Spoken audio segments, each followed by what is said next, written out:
we here like the G5. We like FCS. ESPN only cares about like the top 10 total teams. And even then, I don't think they like Notre Dame. Army Navy was on this past weekend. And ESPN couldn't give two shits about it. Yeah, they used to send College Game Day there. Didn't do that anymore.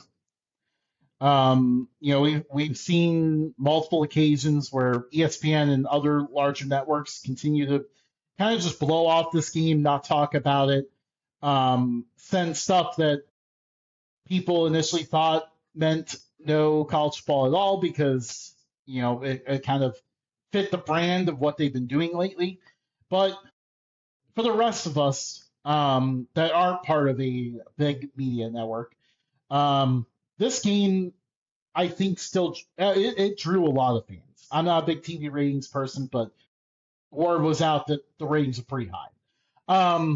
A lot of people are very much drawn to this game because this game is college football at its purest. It's really everything that we love about college sports. When it comes to the service academies, we'll mention this all the time. Like, football is the easiest thing these kids do. There's no NIL, they don't have anything like that. They're still true student athletes. Most of them will not go pro, and like they still, despite that, like without those pro players, they still go out there and play a high level of football, win a lot of games. Navy getting their 10th win. And like it's really, they're just out there, they're playing for the love of the game, they're playing hard. Like it really is just like beautiful football. And it really is college football at its purest. And they put on a great show on Saturday. Navy looked very smooth in their first drive.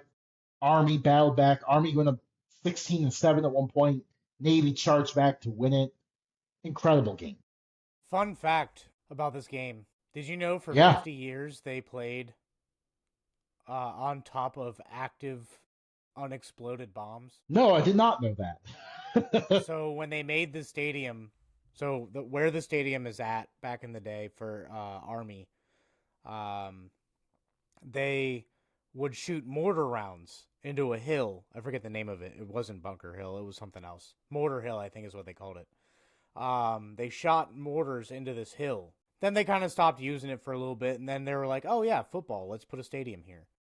They ran out of dirt. You know where they got the dirt? The Where? hill that they shot the mortars into. And so for 50 years, they had unexploded mortars underneath the playing surface. I thought that was a really cool fact. I saw that on Instagram the other day. I thought that was really cool. Shows the toughness also because, like, I mean, some dude who was, like, about to get shipped off at Vietnam and then came back, and now hearing that is probably like, it makes sense. But I think that's a fun fact. Probably should have done a little bit more of a survey back in the day to figure out if there's bombs under the playing surface. But I mean, I guess you didn't really. You just see a giant mound of dirt. You don't really think about it, Yeah. Definitely your wild fact of the day. Yeah. Hopefully they don't do that any longer because that definitely would be problematic. Yeah. Well, now all the like old heads who played at either program could walk around going, "Everybody's soft.